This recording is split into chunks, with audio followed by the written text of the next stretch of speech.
we have a choice. Food waste, what we do with it. It can do great things, help us become more food secure locally, rebuild our soil, help us protect us against extreme weather events, flooding, things like that.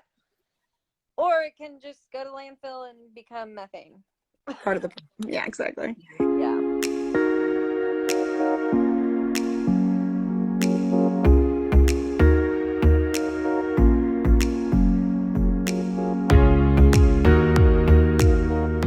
Hey everybody, we are getting ready to go live with Compost Queens. As soon as they hop in, we'll get started. I can't wait to talk with them. We have been following them for a long time. They have been with us almost since the beginning. And here we go.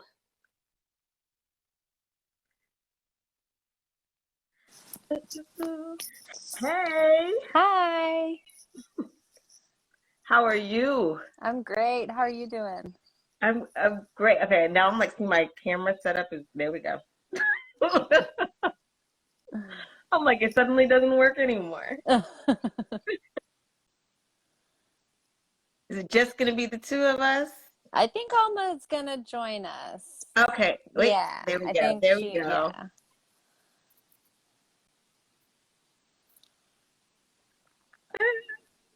Okay.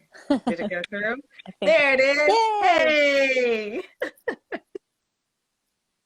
Thank you for having us on.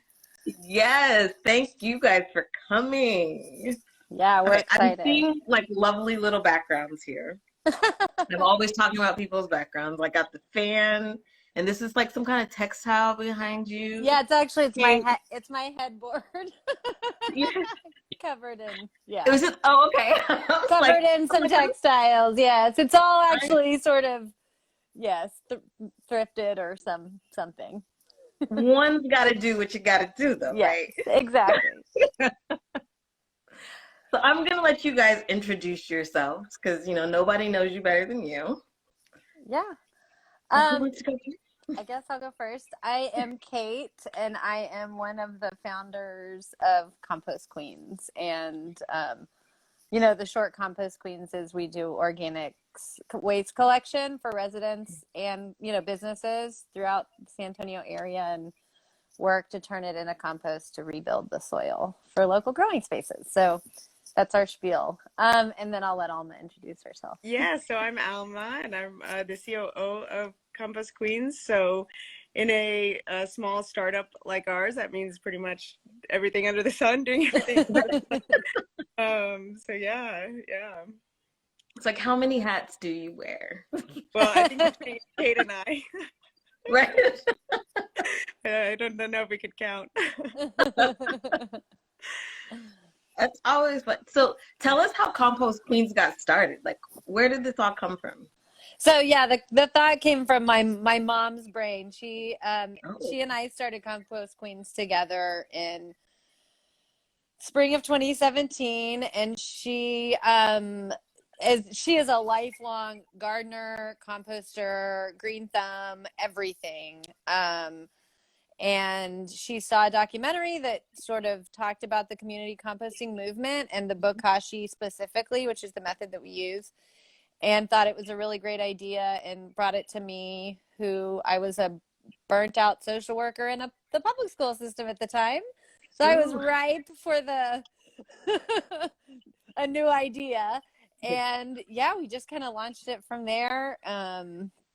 And Alma joined us a little bit off and on, but for real, kind of right before COVID. And then she just became invaluable to us and is now helping me run the show as, my mom's kind of stepping back and still giving us amazing ideas and helping us with the bokashi. But yeah. I love it. So tell us more about this bokashi. Like, because then you said, this was the method you guys use versus like another method. So like, break that down. Yeah, so basically when you talk about composting, it's an aerobic process. So that means with oxygen, With bokashi composting, it's different because it's actually anaerobic. So you're actually doing some of the composting in a airtight container, and that's really helpful for a lot of ways. Let me back up so what we're doing is actually fermenting the food scraps. So with that process, it has so many benefits. It makes it really, yeah, like you can do it in small spaces. Two, the smells are greatly reduced because you're fermenting it. So that fermentation, it takes on a more vinegary smell. And in an airtight container, you can include, you won't have to worry about pests. So yeah, really great. And then you can also include all solid food waste. So meat, dairy, everything can go in. Oh, okay. So this is really interesting because I've been wondering about this smell. So that always concerned me of like, rotting or decomposing anything. Yes. Has an odor. Yes. And I mean, the smell is one of the biggest barriers to people composting in general.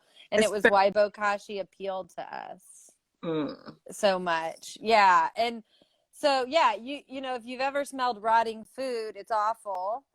It's just, will make anyone gag.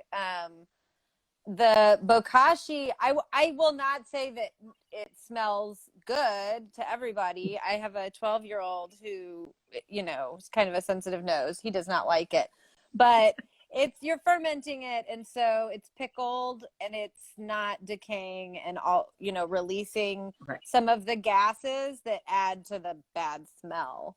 So, yeah. So let's kind of go back because then you talked about like all the foods and stuff that you can put in there. What can you and cannot, you can and cannot. Okay, I'll learn English in a minute. What can you put in the composting and then what can you not put in the compost? Yeah, so you can include all solid food waste. So really that includes, everything from coffee grounds and eggshells, citrus and onions, things that you usually can't maybe include in a normal hot composting or vermicomposting system. But you can also include like paper products. So like as long as the paper product doesn't include any like wax or shiny lining, then included. So ripped up egg cartons or HEB bags, stuff like that. What you can't include is liquids in the bokashi process. Liquids disrupt the microorganisms that you're trying to grow. So and that it's also the same with grease. So you can't include liquids, grease, and obviously like other kinds of contaminants like plastics and things like that. Yeah. So I'm really curious because I had these like plastic like spoons that were supposedly compostable. Is that something that you can really like stick in like a home compost thing? Not really. I mean, they're updating the technology all the time, so that's not to say that, but at the moment you really need sort of an industrial composting facility that gets even hotter than what ours gets. I mean, really large school industrial facility. And even those, there are some that won't take them, even if they have the ability to break them down because their sorting process, they look so much like real plastic that the people or the machines often cannot tell them apart. And so I think so it's a, still that is contamination. Yeah, it can be pretty disruptive both to composters and to recyclers then because of that. We do accept some compostable packaging, but it's mostly like plant-based bamboo, paper, of platery. So this is a good thing to note because so many, I think as companies are trying to be like more green and they're coming up with all these different things, it's still a matter of checking in to make sure this is something that can actually not necessarily just relying on their claims. Yes. And another concern is that, some of the compostable containers that your food goes in, the thing that makes grease and things like that not come through is a chemical. And so like, even though it may break down with us, it's leaching chemicals, and we are selling our finished compost to grow food. So we're trying to be really cognizant of that as well. And I'm seeing Christy is saying no twist ties or rubber bands from produce bundles. That is true too. And if you can avoid produce stickers, we tell the disclaimer with our finished soil again is you're going to find produce stickers in it because they make it in there, and it's, you know, it's just part of the process. But if you the more you can keep anything that's metal, plastic, rubber, anything like that out, the better. Yeah. Nice. Thank you for all that information. So I'm curious. Okay, so if somebody wants to do this at home, like in a small apartment, this is something that you guys can do because you have these airtight containers, right? Yeah, exactly. Like me. I'm asking for me. And I've got my my bokashi bucket right here in the middle of my living room. So it's really something I only ever smell if I'm opening it, and even then sometimes it's not even an issue. It's pretty amazing. That's awesome. Can you tell more about the services that you offer? Yeah, we do. So for residential, we have pickup and drop off services. So we can either come to you once a month. We provide you with 2 of the airtight buckets and then enough flakes the bokashi flakes to cover that. And we'll come by once a month. We send you a reminder the day before, put your buckets out, and we'll exchange it. And then we also have 9, soon to be 10 drop off sites around San Antonio, and also actually Shirts and Bernie. And so with that service, you can take your bucket to the drop-off site at any time that it's full, as often as you want to throughout the month. And it's, again, you get a bucket and the flakes. And so you just, yeah. And then we also do, so we have finished compost as well. So we sell that to, you know, anybody with a garden, and also some awesome gardening companies like Two Hose Gardening, who we work with a lot. And so we're really trying to get the soil back out there. We also do commercial services, so pick up, you know, the food waste as well. That's exciting. Okay, so walk me through this like drop off process. Am I like exchanging stuff with the people there, or am I just like dumping it somewhere? Yeah, it's completely self-serve. So you'll take your bucket full, leave it at the drop off site, open the locker, get your you know, bokashi bucket, your bokashi plate, go like that. So it's something really your routine. Start compost, like, can't believe, like, else. So I'm like, so if I needed to do this at like 2 o'clock in the morning, I could do We have a couple of sites that it'll close with their business hours, but a lot of them are accessible 24/7. So when you sign up, and, you know, we'll send you the information on, you know, how to access, and you really could access anyone that you want to. You're not limited to just the one, you know, near you. Oh, that's cool. Nice. So tell us more about like what you guys do with the compost after that, because you were talking about, you know, giving it to some farms and other growers. Yeah, so we are out at Talking Tree Farm, and we are part of a wonderful farm cooperative out there. So some of our finished compost goes back into the farm, and the market gardeners and other members of the co-op use it to grow, you know, their produce and herbs and things like that. If you are a customer, we actually do 2 returns throughout the year. So you get some back as just part of your service. That's part of paying the monthly fee. And then we sell it to the general public. You can buy it just in 1.5 cubic foot bags, or bulk if you know, got a truck, or we'll also deliver it to you. So you can come get it by the cubic yard if you want to. And then we also do donate it to community gardens and other local growing spaces. And we do workshops, and we'll even actually the fermented food scraps. So we'll actually do donations of that to community gardens to help prepare their garden beds before, they do their planting. Yeah, so one of the really great benefits of bokashi is that, with the food scrap, you're creating this that's rich and of course the nutrients that from the food. Mm-hmm. Bury that directly into your garden, it completely transforms the structure of the soil and revives Nice. the microbiome, which has all these wonderful benefits. How much you're watering your garden, but so like ability to so it's all around beautiful. That's awesome. That's awesome. All right, so I see a couple comments earlier. We had someone that was saying that how much they love you, ladies. Thank you. Then we also have a great work and thanks for what you do. If you guys have any questions, go ahead and pop them in there. Feel free to ask any questions that you want. Besides me, just like wondering all this stuff. I'm like, You did answer one of my questions because I was like, can we talk about like the benefits of the compost? So you did a great job there, Alma. I really appreciate that.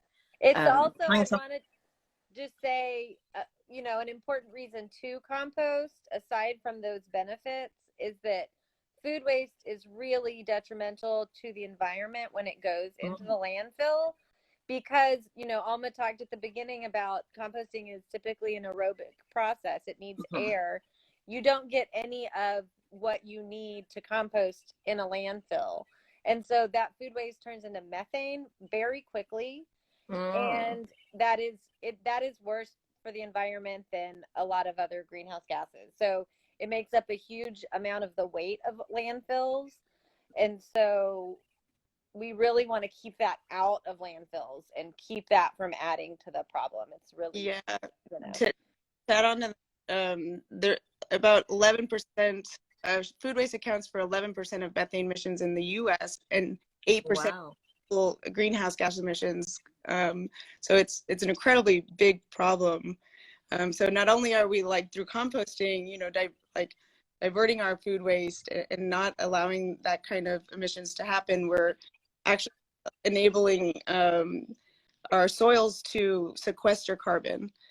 So carbons have lost 50 to 70% of their carbon stock, but they have the ability to offset our human produced greenhouse gases if we were just to increase the microbiome of the soil, the organic matter. So it's really it's a multifold solution, composting. Yeah. I love that. I love that. Okay, we have a question here about whether or not you can, can you compost cooked animal bones, or what about uncooked? Yeah, you definitely can. So conventional composting wisdom says to avoid composting meat in your backyard. The two reasons for that are backyard compost piles typically don't get hot enough to kill the pathogens in meat. And then you'll get scavengers like rodents are going to come digging for that meat, but it can, if you get hot enough, meat can be composted. Bones themselves can definitely be composted. They are going to stick around in your pile for a long time, longer than almost anything else, but they're leaching good minerals as they do that. So they're not really a problem. Yeah, and I will say another issue, with the bokashi, or with not getting your piles hot enough, is that it can leave room for pathogens to grow in meat and dairy. So when you bokashi compost it beforehand, you're pretty neutralizing any potential pathogen to grow, because you're only growing the certain set of microorganisms. So that's another reason that we really feel comfortable including meat and dairy in our process, and bones included. Can you guys talk about the heat and necessary for this process? Is that something you do on your end, or is that something that's just automatically happening within the compost? Yeah, so I like to talk about composting as farming microbes. So when you pile the material in the right environment and with the right ratios of materials, these microbes grow, and in their processes, they're creating metabolic heat. So that's what actually warms up the pile. And it's Like, really talk science to me. yeah, so it's somewhat similar to a fermentation, like where you have a healthy fermentation, or a what's it? Oh, now I'm forgetting all my science terms, but yeah, like staying within that optimal temperature range Right. is the ideal environment for these specific microbes doing the good work. Ooh, Sorry. fascinating. I love it when she talks science. I know. I was like, that's so interesting. I'm like, oh. Yeah, so if you want to get the whole skill, we do monthly classes at Talking Tree Farm where we do our processing. So we have a whole class about, composting 101. So if you're really interested in getting to the deep end with me, then yeah, join us there. You can visit them at talkingtreefarm.com, I think. Are they in person or are they like virtual? They're in person on site. So all of our farm partners will do a class. And so they're really great events. Oh, fun. Oh my gosh. Okay, I'm so into this. I totally forgot to time it. I don't know how far along we are in here.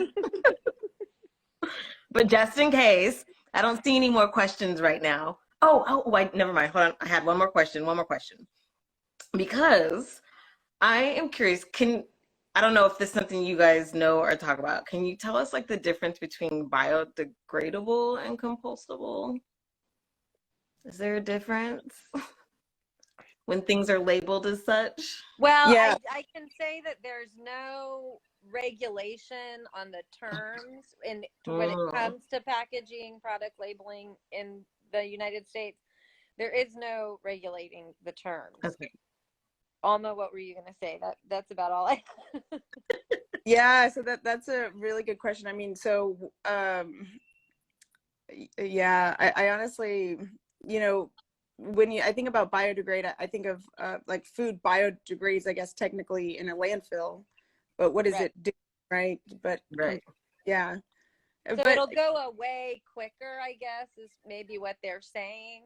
Okay. But what it leaves behind, there's still, again, like chemicals can be residue, residue and things like that, and what inputs are needed to make it go away. Right.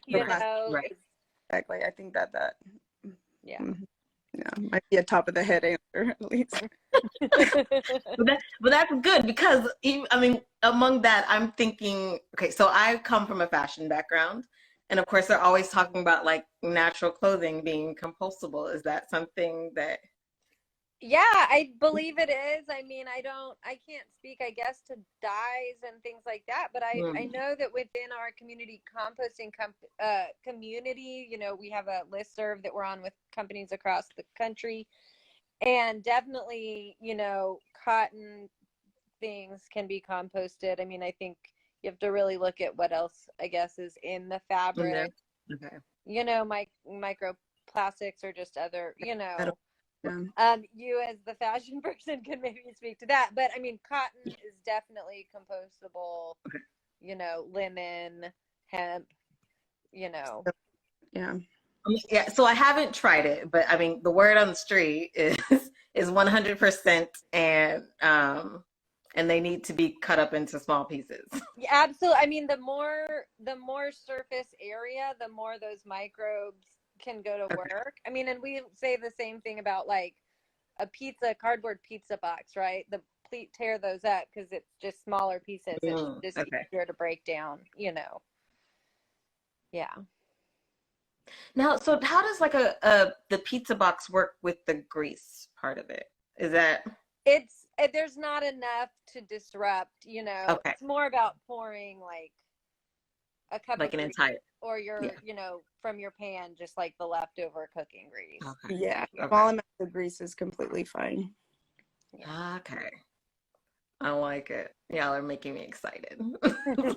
Yeah, it makes it way easier, honestly, just to scrape off your plate completely. You don't have to worry about like, picking out the pieces of eggs or doing anything, Yeah. It's fantastic. Okay, so many people are joining in. we're talking with Compost Queens. You guys probably already know that, about all the fun and interesting things about composting. If you have any questions, go ahead and drop them in the chat, in the comments. Although I don't have anything else. Is there anything you wanted to like just say, something you just needed to get out there about composting that the world needs to know? I mean, I think this is just my, sort of the bottom line for me is kind of what we talked about earlier. Food waste can be a liability or an asset when we get to choose.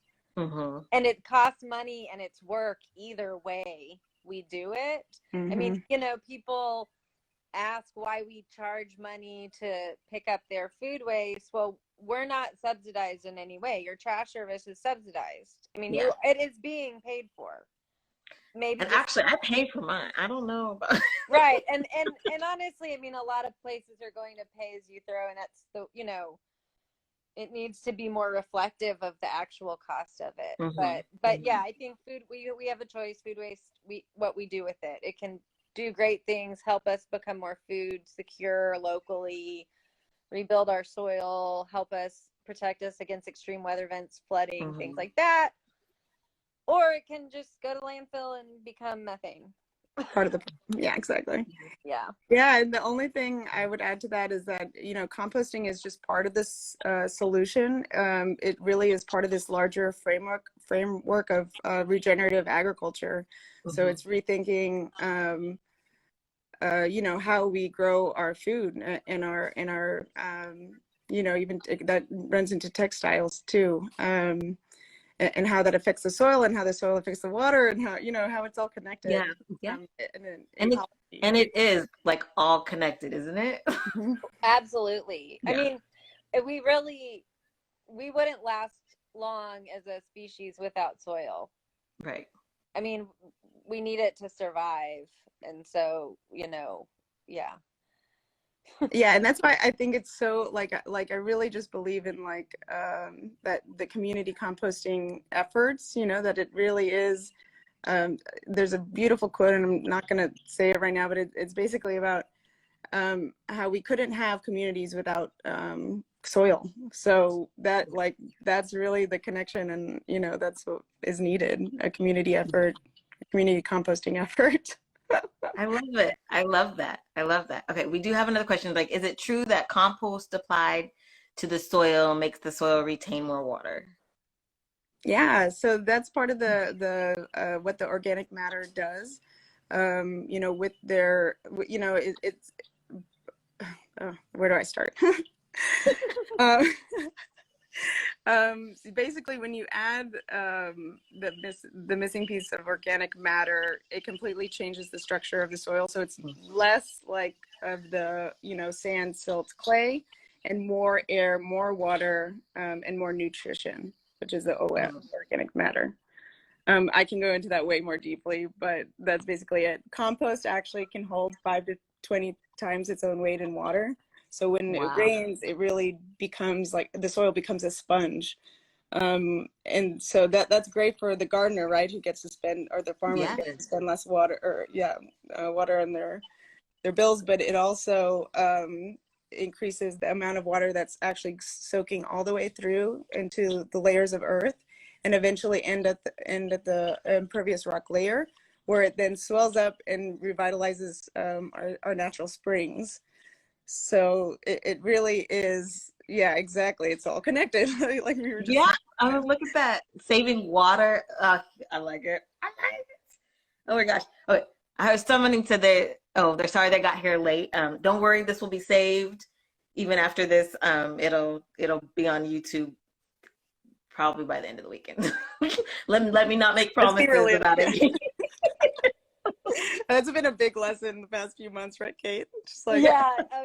Let's not give big promises. Yes. Set your expectations and be kind to yourself. So can you tell everybody where they can find you?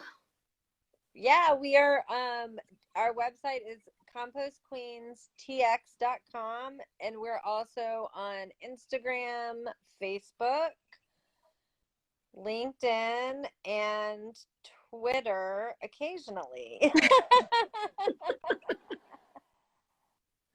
Is that right, Alma? Did I forget anything?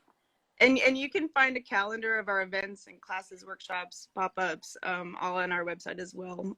So you can see what we're doing and what's going on, what you can attend there. And we'll be at the Good Market this weekend. Yes, right. The Good Market. With some buckets. Yes. We'll be collecting some. If there's any food waste from the market, we'll be collecting that, as well as signing up for services and selling some stuff too. Yay. And can you get a list of like your drop-off locations on the website as well? Totally, with a map. Yes. Ooh, a map too. Yes.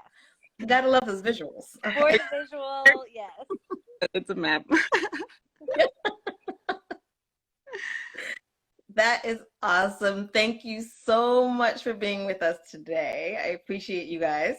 Thank you. We appreciate what y'all are doing. It's awesome. I'm super excited. Okay, I'm going off tangent here. I'm super excited. I was like trying to figure out, because I was like, I felt like you guys have been a part of just about every Good Market, but I'm like, it looks like it was all of them except for the very first one. And I'm like, look, it's like from the beginning. Yes, yes, yes. It was all through Impact Guild, really. Yeah. Yeah, we really, y'all are doing here in San Antonio, and just the whole business movement. So yeah, good work. Awesome. Thank you so much. We love you guys, and we Yes. will see you Saturday. Yes. That's good. Awesome. Great. Thanks. Bye. Bye.